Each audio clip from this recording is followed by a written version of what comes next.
anyone could go on social media and just hurl insults, like don't have a debate with somebody, but instead say, you're stupid, you're dumb, you're ugly. It's probably the lowest form of what happens on social media. It happens all the time. I don't like to do that, but today I kind of have to veer into that because I don't know how else to describe what I want to talk about. I see people, conservatives, some libertarians, but conservatives, I guess, attacking Thomas Massie, Marjorie Taylor Greene, Rand Paul, attacking MAGA Republicans like that and saying that they're sellouts or rhinos or whatever. I'm sorry, if you think that, if you're a conservative who voted for Trump, as did I, you're stupid. That is stupid on its face. Let me explain why it's stupid, but I don't know what other word to use it. The people I encounter, at least online, people are different in real life. I understand that, try to respect it, but like, they're among the dumbest people I've ever interacted with. Where do we start? Let's start with foreign policy. Trump campaigned on, ending endless wars, getting us out of wars. I believe in his inaugural address, he said that we will measure success not only by, getting out of wars we've been involved in, but by not starting more new wars. Well, Thomas Massie is stellar on that. Marjorie Taylor Greene is stellar on that. Rand Paul are stellar on that. They're all firm, non-interventionist, America First, MAGA ites.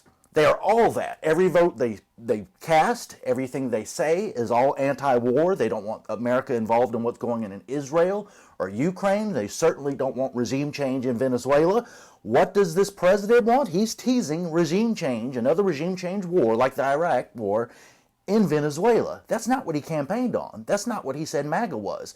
What MAGA was is what Rand Paul and Marjorie Taylor Greene and Thomas Massie stand for on foreign policy.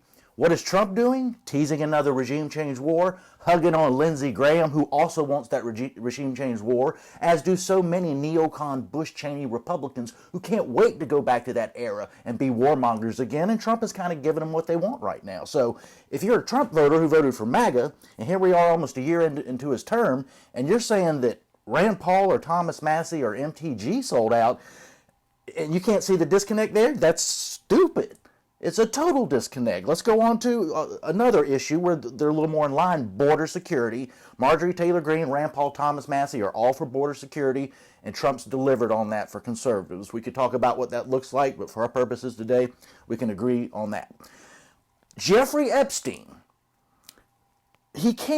Donald Trump campaigned on releasing the Epstein files. Until the pressure mounted for him to do it. And then Pam Bondi said, the Attorney General, that the file she said she had sitting on her desk just a couple weeks ago, well, they don't exist and it don't matter and there was no illegal behavior or criminal behavior. That's BS. Who pushed for the Epstein files to get a vote in Congress and finally be released? Thomas Massie. Why? Because he's Maggie. He's not Maggie, he's MAGA. I can't talk straight. I'm going so crazy over this.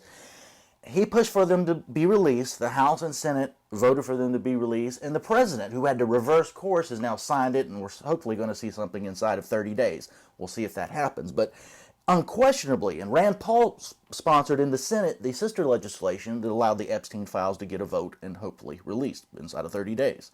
But who did that? It was Rand Paul, and it was Thomas Massie and Marjorie Taylor Greene in the House, delivering on what MAGA promised when Trump was campaigning the second time around. To say that they're sellouts and they're not MAGA, and Trump and Lindsey Graham and all these people that didn't want this to happen are, that's stupid. I don't know what else to call it. Let's get into one other subject. I won't take your time up all day.